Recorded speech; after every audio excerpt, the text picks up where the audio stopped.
Bonjour à tous. Dans le cadre de l'UE 44S2 thérapeutique et contribution au diagnostic médical, nous allons vous dispenser un cours commenté sur le bilan sanguin, la pose de cathéter veineux et les perfusions intraveineuses.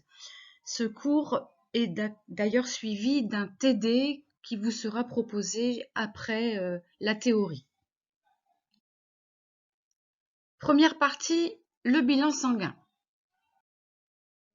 Les indications sont bien sûr la ponction d'une veine avec une aiguille appropriée, dans le but de recueillir un échantillon de sang veineux. Bien sûr, on est dans le sang veineux, grâce à donc un tube de prélèvement, et donc pour réaliser des bilans biologiques, on verra par la suite quel bilan on peut réaliser.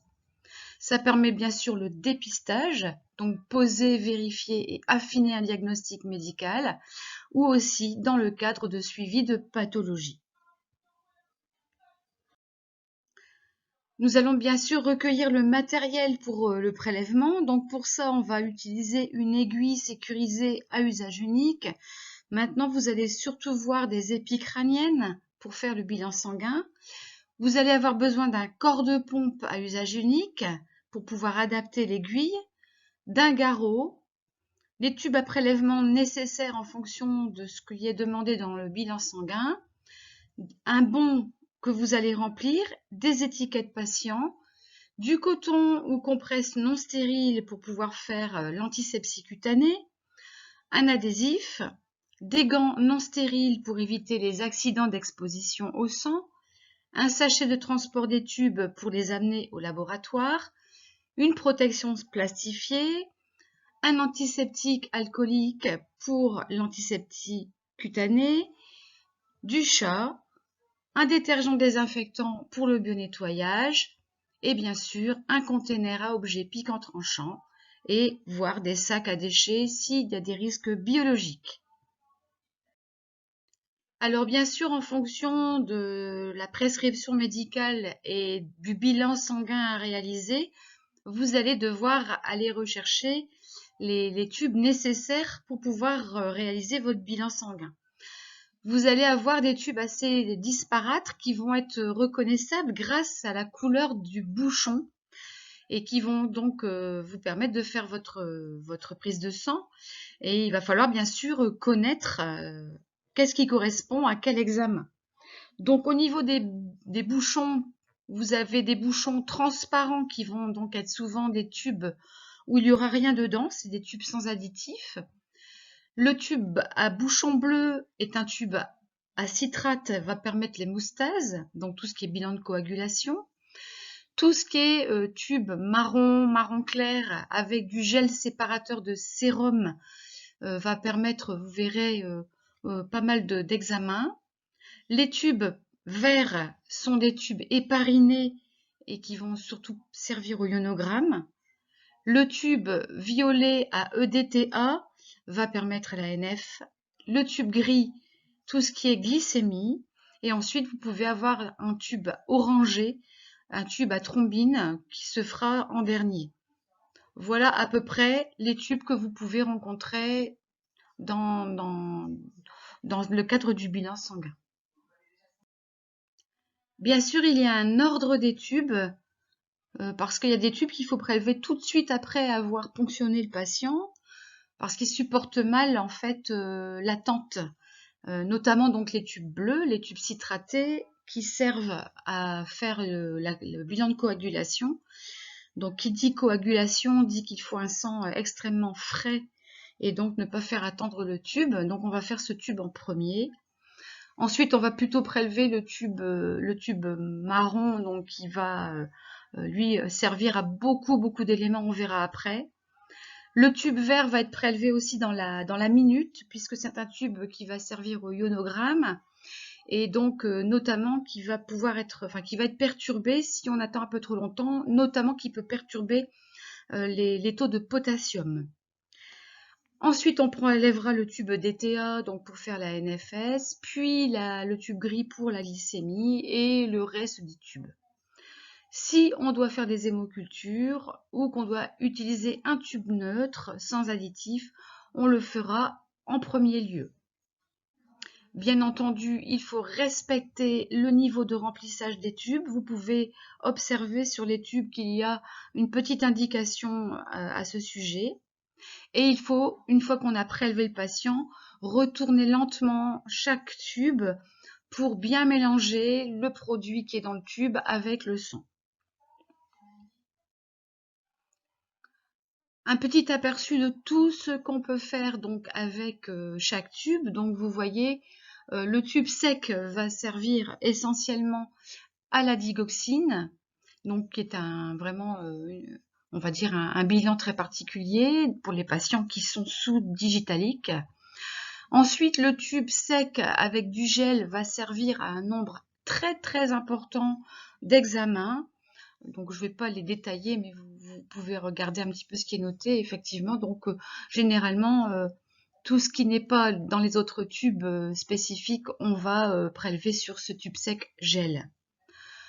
Le tube vert va donc servir essentiellement au ionogramme, donc Na, K, potassium, sodium, mais aussi à servir pour faire les troponines. Après, vous avez donc le tube AEDTA, il y en a de différents, mais généralement, il va servir à la NFS, à faire aussi tout ce qui est groupe sanguin, hémoglobine, hématocrite, plaquettes, etc., etc. Le tube bleu va servir à la coagulation, donc on aura tout ce qui est TP, TCA, INR, anti-10A, les D-dimer, etc. Et le tube gris, essentiellement à tout ce qui est glycémie. Les précautions à prendre sont de ne jamais mettre un tube hépariné ou même une seringue à gaz du sang avant le ou les tubes de coagulation, puisque l'héparine va perturber le sang qui est dans le tube et donc va perturber le résultat de la coag. On ne met jamais un tube DTA avant un tube hépariné, un petit peu pour la même raison. Il ne faut bien sûr jamais transvaser d'un tube à l'autre. Par exemple, le tube DTA avec le chapeau mauve dans un tube hépariné, ça peut fausser le potassium et le calcium. Et si le patient est difficile à piquer, on n'hésite pas à demander des microtubes ou des tubes pédiatriques au laboratoire. Sachez que ça existe. Avant le prélèvement, nous allons vérifier bien sûr la prescription médicale, voir exactement ce que le médecin demande comme bilan pour pouvoir bien sûr recueillir les tubes. On va donc prévenir le patient, recueillir son consentement et vérifier son identité. Ensuite, en fonction des prélèvements demandés, le patient devra être à jeun ou non. Donc on vérifiera s'il est bien à jeun, si c'est nécessaire, et voir éventuellement si la préparation cutanée est correcte. Il y a des patients qui va falloir parfois dépiler parce qu'ils sont un peu poilus, ça arrive de temps en temps, bon c'est assez rare heureusement. On peut avoir des maladies de peau aussi qui vont empêcher de piquer correctement, donc on va repérer surtout la veine au préalable.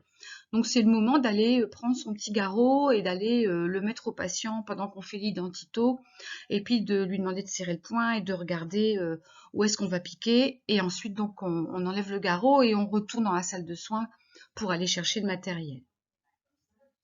Donc la préparation du matériel nécessaire, je vous ai donné la liste du matériel à recueillir.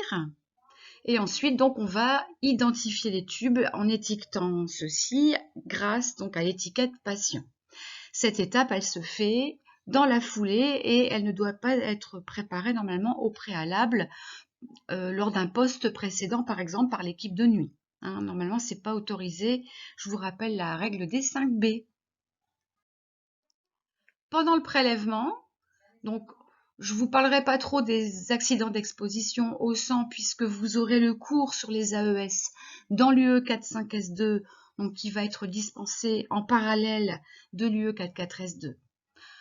Donc, arrivé donc dans la chambre du patient, on va donc bien sûr tout ce qui est pas noté là, mais qui est fait au préalable, on pourrait très bien avoir un bio-nettoyage de l'adaptable pour pouvoir poser le matériel. Et ensuite, on fait une friction hydroalcoolique. On met en place la protection plastifiée en dessous du bras, on pose le garrot et on demande au patient de serrer le poing. On va donc pouvoir tâter le site à ponctionner grâce à nos bouts de doigts. Sachez qu'au bout de l'index et du majeur, on a une très grosse sensibilité et qu'on peut sentir très très bien certaines veines même assez profondes. Donc il faut prendre le temps de bien rechercher là où on va ponctionner le patient. Alors généralement pour un bilan sanguin, on le fait au pli du coude. Par contre, effectivement, on verra dans le chapitre sur la pose de cathé veineux pour perfusion. Là, justement, on va éviter de piquer le pli du coude puisque le patient ne pourra pas plier son coude et ça risque après de mal couler.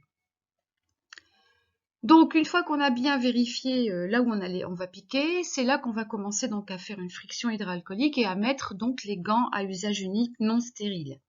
Toujours évidemment pour éviter les accidents d'exposition au sang. On fait une antisepsie du site de prélèvement, pas très compliqué, c'est en 2 temps, c'est-à-dire qu'on fait un temps avec l'antiseptique alcoolique et un temps de séchage libre. On réalise la ponction veineuse, on va vous mettre une petite vidéo après sur comment réaliser la ponction. On prélève les tubes en suivant l'ordre recommandé. On retourne doucement les tubes une première fois, immédiatement après avoir collecté le sang. On desserre le garrot, n'oubliez pas d'enlever votre garrot, c'est très important. On met un coton pour comprimer et on retire l'aiguille de la veine. S'il y a un système protecteur de l'aiguille, on va l'enclencher. Et il faut comprimer au moins 1 minute pour permettre donc au sang de ne pas couler après au niveau du point de ponction. On élimine l'aiguille et le corps de pompe dans les dasseries, donc l'aiguille va plutôt aller dans les boîtes et le corps de pompe dans les sachets jaunes. On pose ensuite un pansement sec sur le site de ponction, donc on ne laisse pas un coton imbibé d'antiseptique, mais bien un coton sec et ensuite on met un adhésif sur la peau pour maintenir ce coton. Le patient peut lui-même appliquer une légère pression sur le site de ponction. On ne demande surtout pas de plier le bras. On continue donc pendant ce temps-là à retourner tous les tubes au moins 4 fois de plus. Et ensuite, on peut retirer les gants, faire une friction hydroalcoolique, étiqueter les tubes si ça n'a pas été fait au préalable et les envoyer au laboratoire. Et ensuite, donc, bien sûr, nous allons ranger le matériel. Alors, un petit focus sur la ponction veineuse avant de vous passer la vidéo. Le choix de la veine, donc, se fait à différents endroits. On peut avoir, si jamais le pli du coude est un peu problématique à piquer, on peut piquer le dos de la main. On a la veine basilique et la veine cubitale qui passent sur le dos de la main. On a aussi le membre supérieur avec les veines céphaliques, basiliques et cubitales. Ensuite, on va favoriser la vasodilatation, donc la dilatation de la veine, en demandant au patient de serrer le poing. Il faut bien sûr qu'il tende bien son bras aussi. On peut tapoter sur la zone à ponctionner, mettre le bras en déclive, c'est-à-dire mettre la main en bas. Et si vraiment c'est un peu difficile à piquer parce que le patient, par exemple, est hypotendu et que sa veine a du mal à sortir, on peut mettre un linge chaud sur le site de prélèvement. Et ensuite, bien sûr, on fait l'antisepsie du site de prélèvement en 2 temps. Pendant le prélèvement, donc on va maintenir la veine entre le pouce et l'index avec la main non dominante, c'est-à-dire que si vous êtes droitier, eh ben c'est avec votre main gauche que vous allez maintenir la veine. Et ensuite, on pique la peau avec un angle de 10 à 20 degrés. Et ensuite, une fois que la peau est piquée, on se met un peu plus parallèle pour aller pénétrer doucement la veine. Ensuite, on prélève bien sûr les tubes. Et une fois que les tubes sont prélevés, on desserre le garrot.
Les risques après le prélèvement, on peut bien sûr, si on n'a pas appuyé assez longtemps sur le site à ponctionner, avoir un hématome au point de ponction.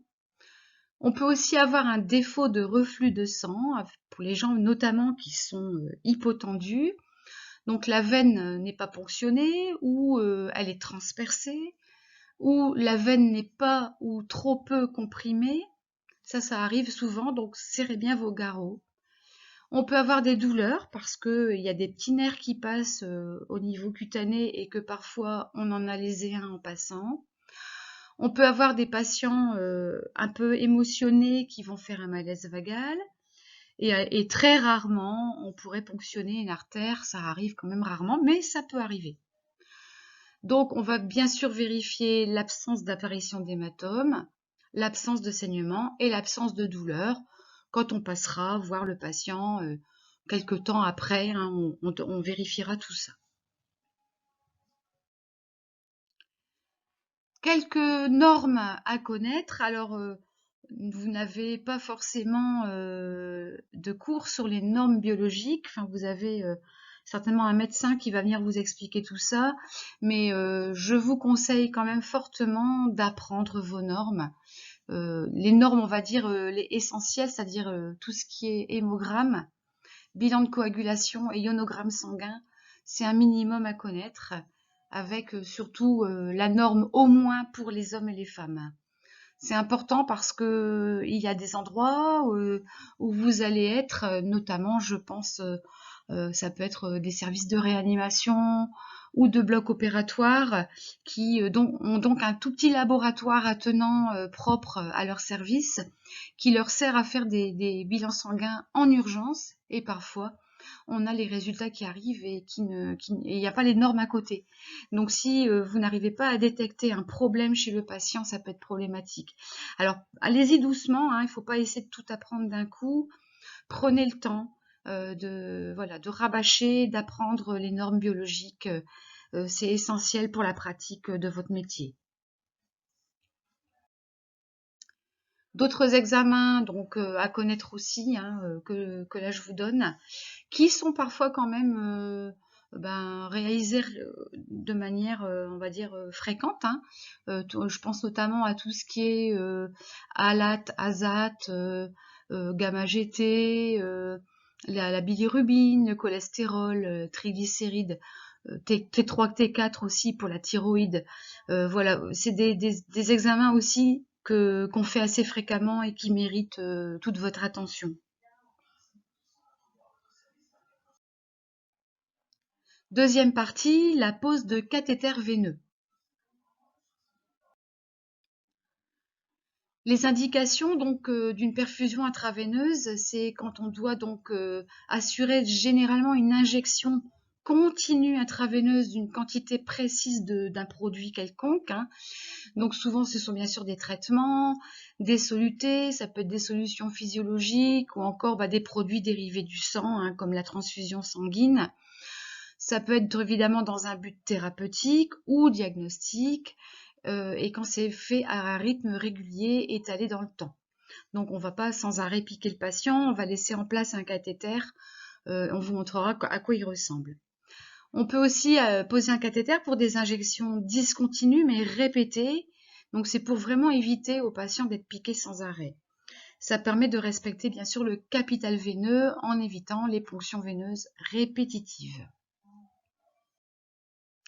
Au niveau de la législation, pour tout ce qui est cathéter veineux périphérique, la pose du cathéter et le retrait du cathéter se font sur prescription médicale. Et la surveillance, par contre, est sur rôle propre. Donc, vous avez deux articles de notre décret infirmier, donc l'article R4311-5, qui est plutôt axé sur la surveillance du cathéter, et l'article R4311-7 qui est là plus axé sur la mise en place et l'ablation du cathé court ou d'aiguille pour perfusion dans une veine superficielle des membres. Il existe des contre-indications à la pose d'un cathéter veineux. Il y en a 3 absolues et 3 relatives, mais je vous conseille quand même de les respecter toutes les 6. Donc, on ne pourra pas poser de cathéter veineux sur un bras porteur d'une fistule artério-veineuse. La fistule artério-veineuse, ou FAV, c'est une fistule qu'on va poser à un patient dialysé. Donc, interdiction de poser un cathé de ce côté-là. Idem, on ne pose pas de cathé veineux sur un bras du côté d'une mastectomie, donc pour cancer, avec curage ganglionnaire axillaire ou radiothérapie. Vous risquez d'avoir un lymphœdème du bras. On ne peut pas mettre de cathé sur un membre porteur d'une prothèse orthopédique ou vasculaire. On ne peut pas mettre de cathé sur un membre paralysé ou immobilisé ou présentant des hématomes et des plaies. Et on ne peut pas poser de cathéter veineux sur un membre présentant une phlébite ou un foyer infectieux. D'autres contre-indications, là, au cathé, donc là c'est encore autre chose, donc on ne met pas de cathé veineux périphérique quand on doit passer une solution irritante et ou phlébogène qui ne sont pas diluées, hein. Vous allez brûler la veine ou vous allez créer un caillot sur la veine, donc on va bien sûr préférer les voies veineuses centrales. Tout ce qui est potentiel vésicant ou irritant, je pense par exemple à certains médicaments de chimiothérapie, eh bien pareil, ça peut entraîner une nécrose si ça passe à côté, donc on va aller poser une chambre implantable au patient pour éviter de devoir piquer une veine périphérique. Toutes les solutions à osmolarité entre 600 et 900, par exemple tout ce qui est nutrition parentérale, produits de contraste au gadolinium par exemple, qui sont hyperosmolaires. Pareil, on va choisir plutôt une voie veineuse centrale. Et toutes les solutions qui ont soit un pH inférieur à 4,5, donc qui sont extrêmement acides, ou supérieur à 9, donc extrêmement basiques. Là, pareil, on va utiliser plutôt des voies veineuses profondes. Donc ça, c'est vraiment important aussi à savoir. D'autres risques à connaître, donc il y a des risques liés à la pose. On peut aussi, comme pour le bilan sanguin, ponctionner malencontreusement une artère, ça arrive. On peut aussi avoir donc des positions paraveineuses. Alors une position paraveineuse, qu'est-ce que c'est? C'est quand on est à moitié dans la veine ou qu'on a piqué la paroi veineuse mais qu'on est encore dans la paroi. Que du coup on a ce qu'on appelle un faux chenal qui se crée dans la paroi, et là ça peut être très très embêtant aussi, puisque on peut avoir des douleurs, et puis notamment des veines qui se collabent ou qui carrément se percent, et donc avec un hématome. Les douleurs, on peut avoir des douleurs aussi nerveuses, hein, avec des douleurs dues donc à un petit nerf qui passe à côté du cathéter. On a aussi des douleurs chez les patients qui sont piqués très très souvent. Il faut savoir que la douleur est quelque chose qu'on a en mémoire, et que plus on est piqué, plus on est sensible à la douleur. On a aussi donc des risques liés à la présence du cathéter ou à l'utilisation de celui-ci, avec notamment donc des phlébites d'origine inflammatoire ou infectieuse. Il faut savoir malheureusement que ces phlébites inflammatoires et infectieuses se retrouvent très fréquemment. C'est ce qu'on appelle communément la vénite. On fera un petit focus dessus juste après. On a aussi tout ce qui est patient présentant une bactériémie, puisque dès qu'il y a une bactérie au niveau cutané ou dans le sang, effectivement, le cathéter aura une durée de vie un petit peu moins importante que d'habitude. Tout ce qui est thrombophlébite, bien sûr, on va éviter de piquer le bras où il y a une thrombophlébite. Et puis, bien sûr, tout ce qui est extravasation, c'est-à-dire le produit passe à côté de la veine. Là, c'est pareil. Attention donc à bien surveiller votre cathé une fois qu'il est en place. Donc les cathéters, pareil que pour les tubes, il y a des cathéters de multiples couleurs. Donc on appelle ça aussi des cathlons pour certains infirmiers. Donc nous, on va surtout utiliser les cathés verts et roses. Donc les cathés orange et les cathés gris vont être vraiment utilisés dans le cadre des urgences pour pouvoir passer des grosses molécules, des transfusions sanguines quand il faut remplir extrêmement rapidement un patient qui est en détresse.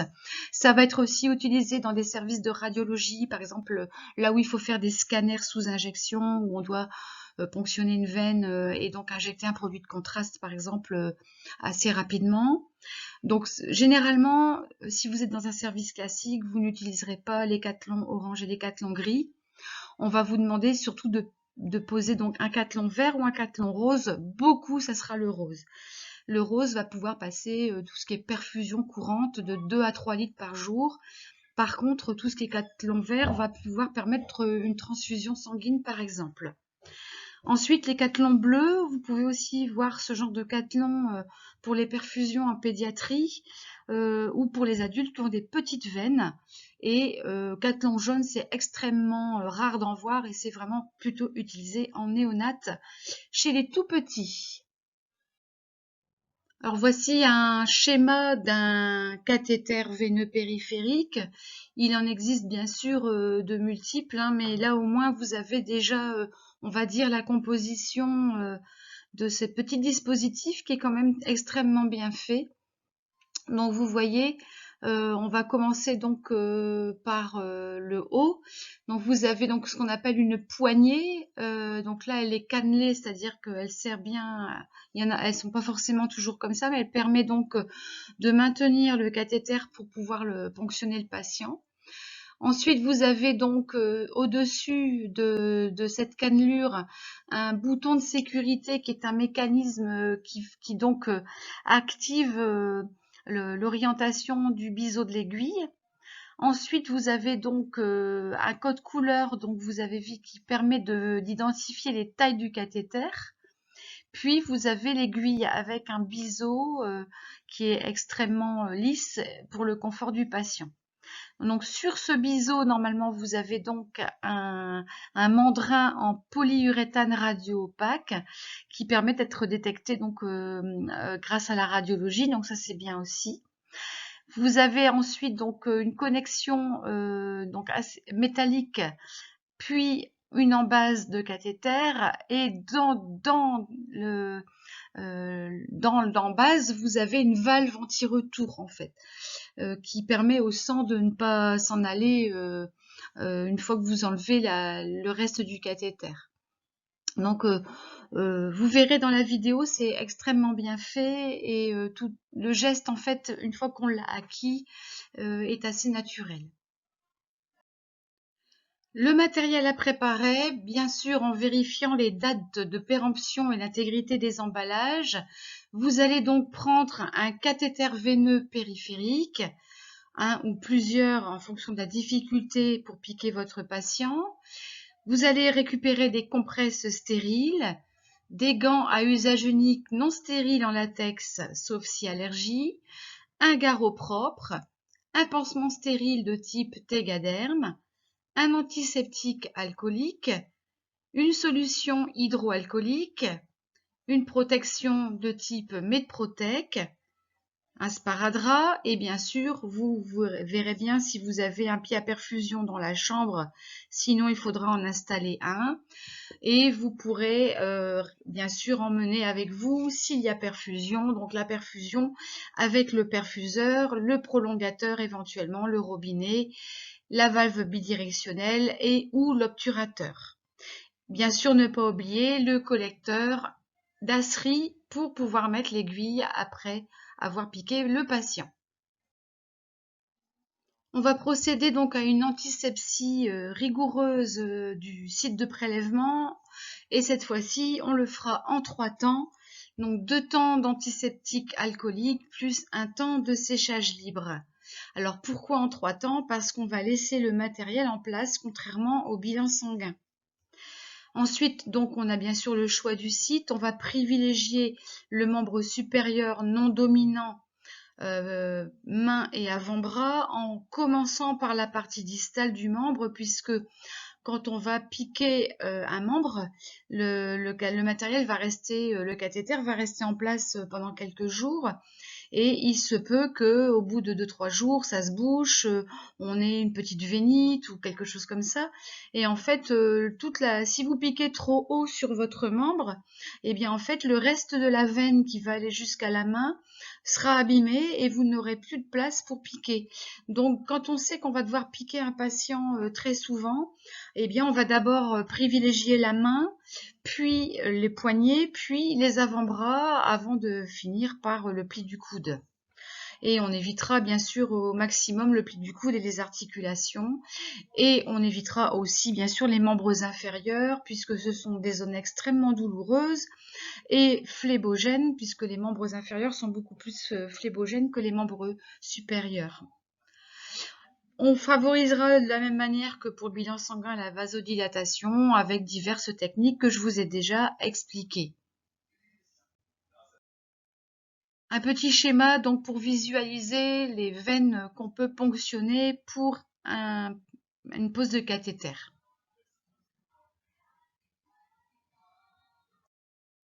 La pose du cathéter veineux, au préalable bien sûr, alors comme d'habitude, hein, c'est après avoir bien nettoyé l'adaptable et avoir posé le matériel. Donc on se fait bien sûr une friction hydroalcoolique avant d'aller toucher le patient et d'aller repérer la veine à ponctionner. Donc pour cela, on va aller mettre le garrot, repérer la veine tranquillement. En même temps, on va faire l'identitovigilance de notre patient. On peut utiliser une tondeuse s'il est obligatoire de dépiler le patient. Avec les patients très poilus, on est malheureusement parfois obligé de dépiler un peu. Et on peut aussi, une fois le choix de la veine à ponctionner fait, appliquer donc ce qu'on appelle un topique anesthésique, donc de la crème EMLA. Alors bien sûr, c'est sur prescription médicale, au moins 1 heure avant le geste. Donc c'est parfois intéressant d'aller prévenir le patient, de faire son identitovigilance et puis d'aller repérer la veine et de le faire bien en amont, quand bien sûr on n'est pas dans le cadre de l'urgence. Ensuite, donc, on met le Méprotec et on pose le garrot. Au préalable, on aura fait une friction hydroalcoolique. Avant la pose des gants non stériles, on va aussi refaire une friction hydroalcoolique. Je vous rappelle que avant et après une pose de gants, on fait toujours une friction. On porte des gants stériles si le site d'insertion doit faire l'objet d'une palpation après l'antisepsie cutanée.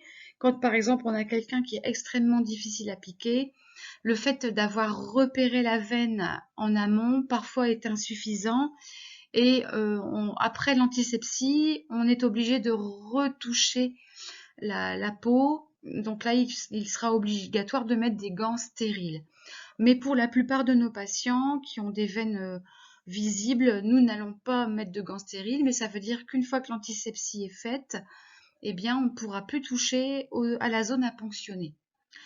Donc, on réalise l'antisepsie cutanée large en 3 temps avec des compresses stériles, donc 2 applications d'antiseptique alcoolique et un séchage spontané avant de piquer le patient. Vous pouvez retrouver la procédure A ou B sur le site intranet avec donc la référence NOSPI 029.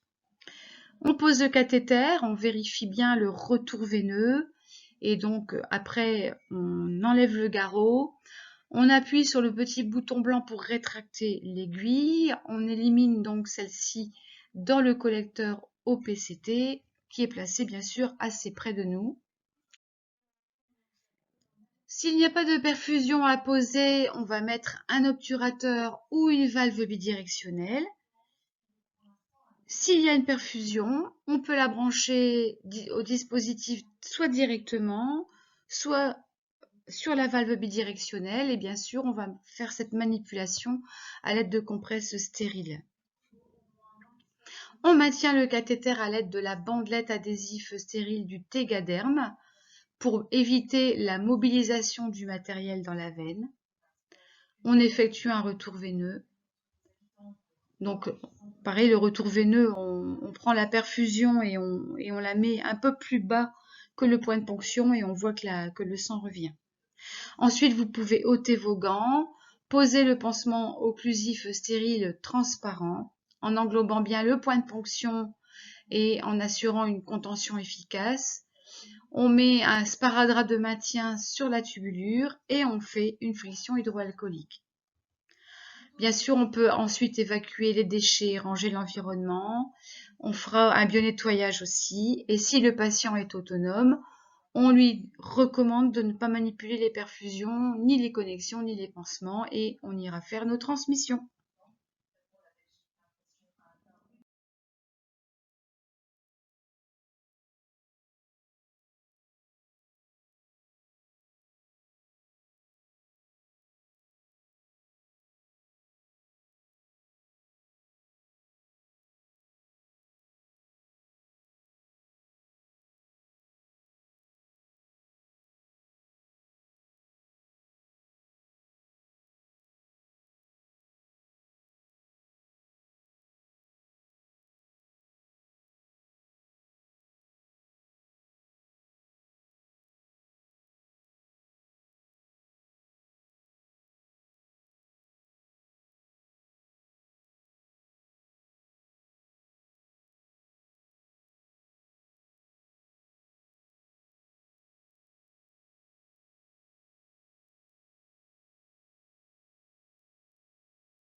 Un petit focus sur la vénite. Donc la vénite, c'est quoi? Donc c'est bien une inflammation veineuse et c'est souvent dû donc à un cathéter qui a été infecté au niveau du point de ponction et ça se présente comme sur l'image que vous voyez là.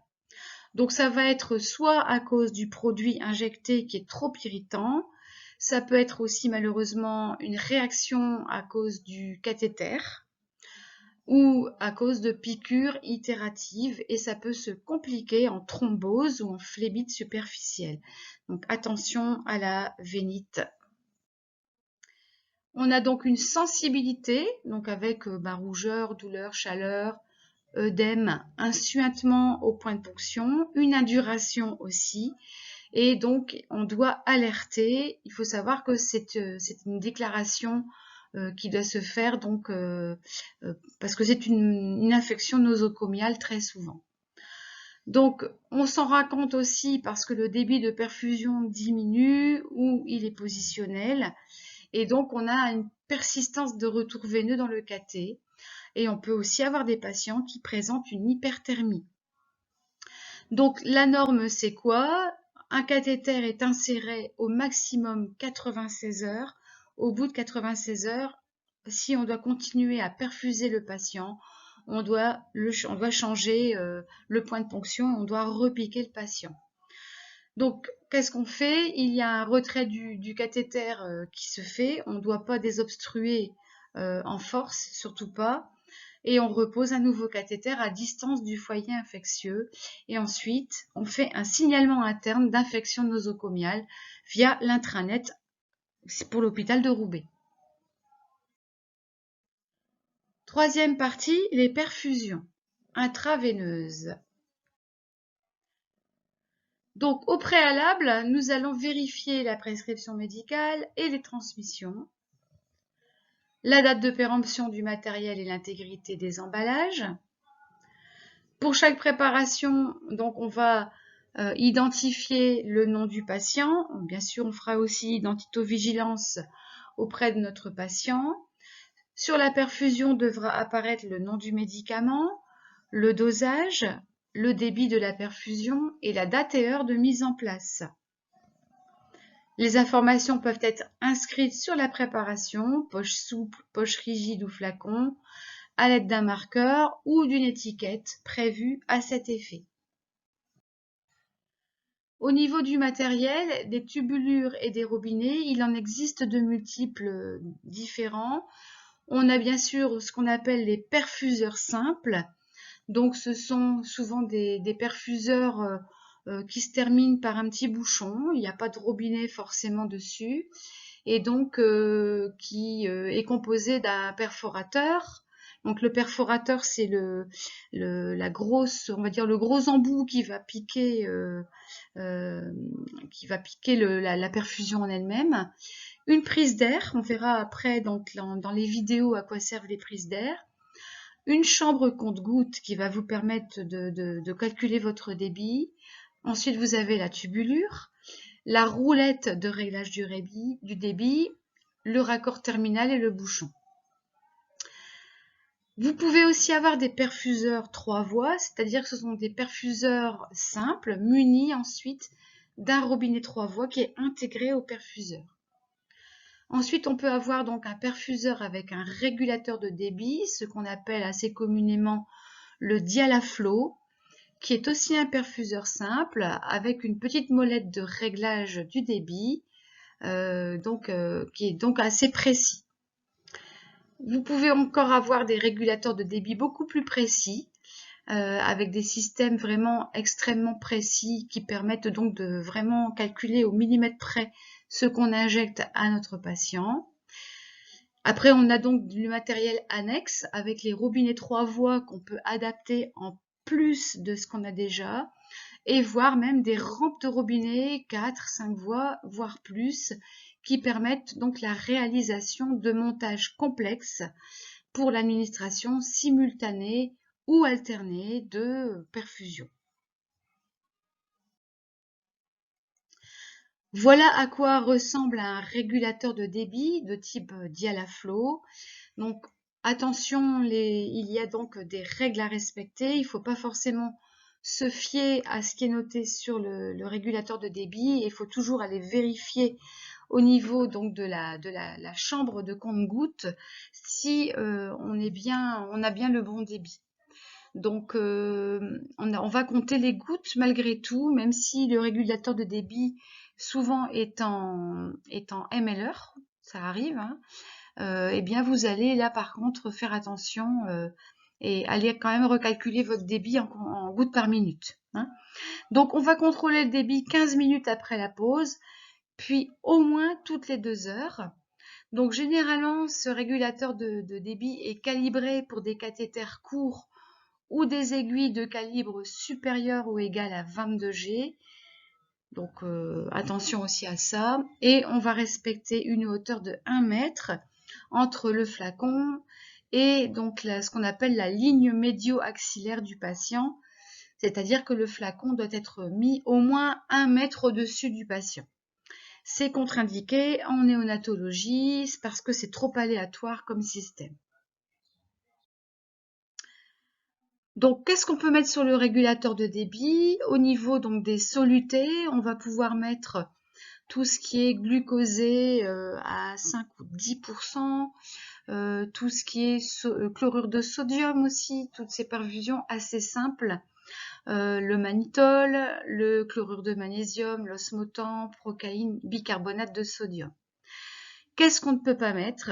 Tout ce qui est à base de lipides, donc les lipidiques forts, qui vont être là passés sur voie centrale, le glucose à 20 et 30% parce qu'on est dans une hyperosmolarité, et ensuite tout ce qui est nutrition parentérale, voluvène, mannitol, le sang ou les dérivés sanguins, on ne peut pas les mettre sur un régulateur de débit, tout ce qui est ensuite hyperosmolaire, avec donc voilà des risques de vraiment là de détruire la veine.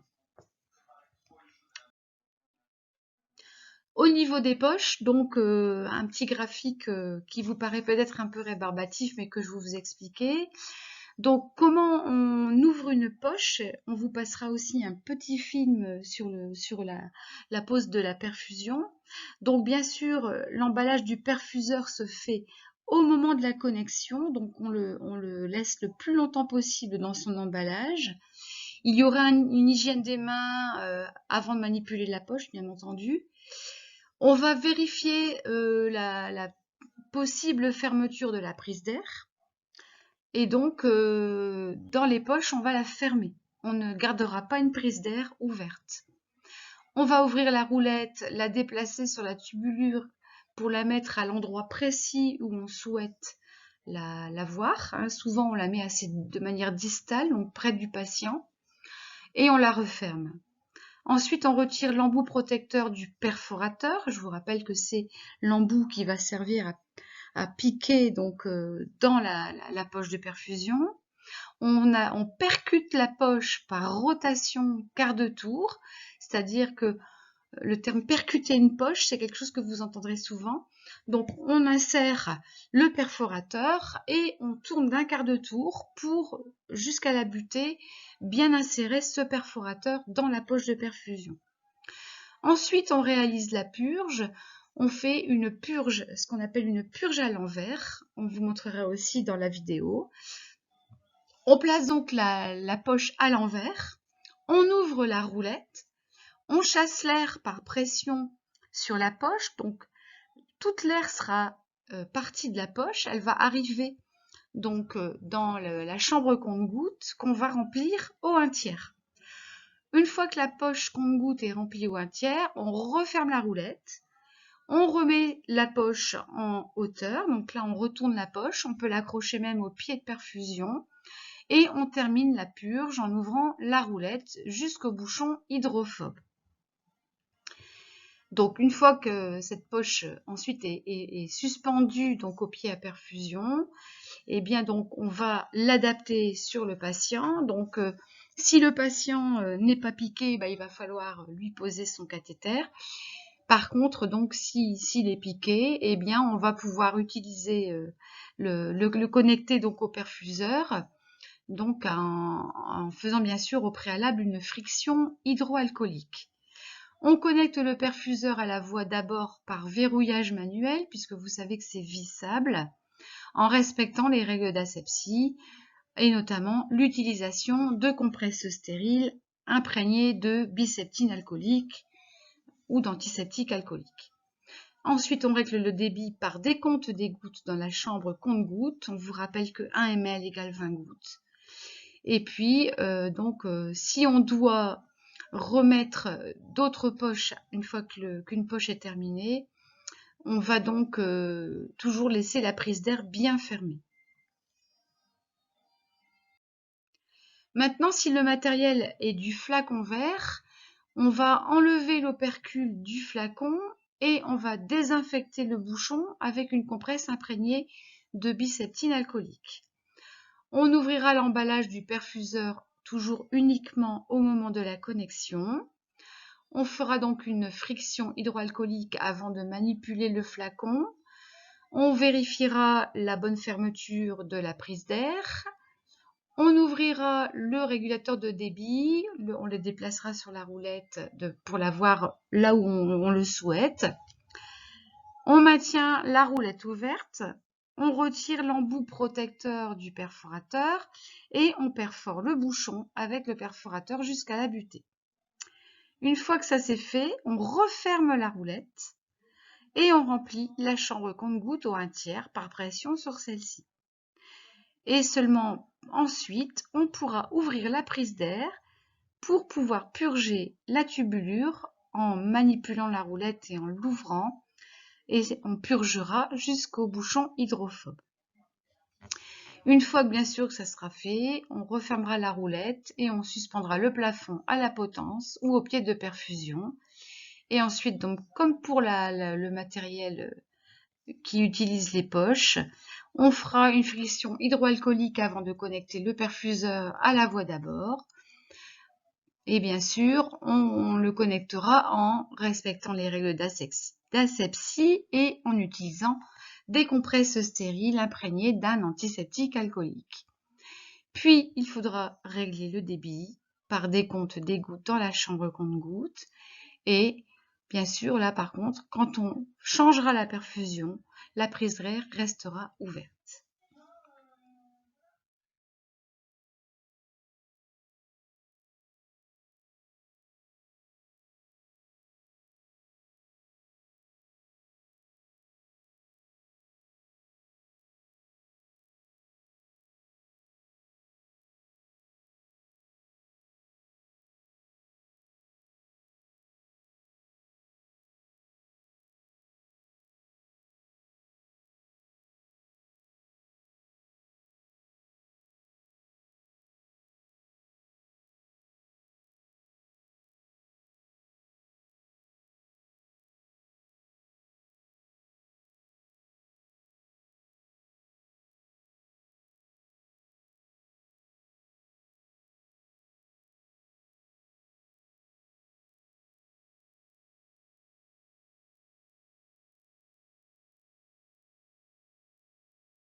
Une petite bibliographie intéressante pour vous permettre d'aller plus loin si vous le souhaitez dans vos recherches. Vous avez bien sûr tout ce qui est référence PR ou FT qui fait partie de l'hôpital de Roubaix, donc que vous ne trouverez pas forcément dans d'autres hôpitaux, mais que vous trouverez sous d'autres formes. Donc vous pouvez aller rechercher la référence PRG-O9, prélèvement sanguin veineux sécurisé, la référence PR-OPC 044 sur la pose de catéchour chez l'adulte, la référence PR-OPC 181 sur les bonnes pratiques de perfusion, la référence FT-OPC 025 sur les pansements et manipulation des voies veineuses. Vous pouvez aussi retrouver sur Internet la fiche du bon usage des perfusions et régulateurs de débit. On a aussi créé en lien avec l'IFSI une référence roubaisienne PR-OPC 079 qui reprend tous les invariants qualité pour la pratique des activités actes et techniques de soins. Donc c'est un truc assez général mais qui est intéressant. Et vous pouvez aller sur EM Consult, récupérer donc un document qui s'intitule Savoir faire un prélèvement sanguin. Et sur le site du CEPIAS Auvergne, la fiche pratique aussi sur les voies veineuses périphériques. Madame Tari et moi-même restons à votre disposition pour répondre à vos questions. Nous vous conseillons bien entendu de revisionner plusieurs fois et peut-être de manière même fragmentée ce PowerPoint commenté puisque ça va vous servir pour votre pratique professionnelle. Et pareil, de pouvoir relire regarder les vidéos une paire de fois, ça vous permettra d'intégrer le geste. et on reste donc à votre disposition par mail pour répondre à vos questions et notamment donc pour la suite, vous aurez un TD pratique sur le bilan sanguin et la pose de perfusion. Nous vous remercions de votre écoute en espérant que ce cours vous aura appris quelque chose. Merci beaucoup.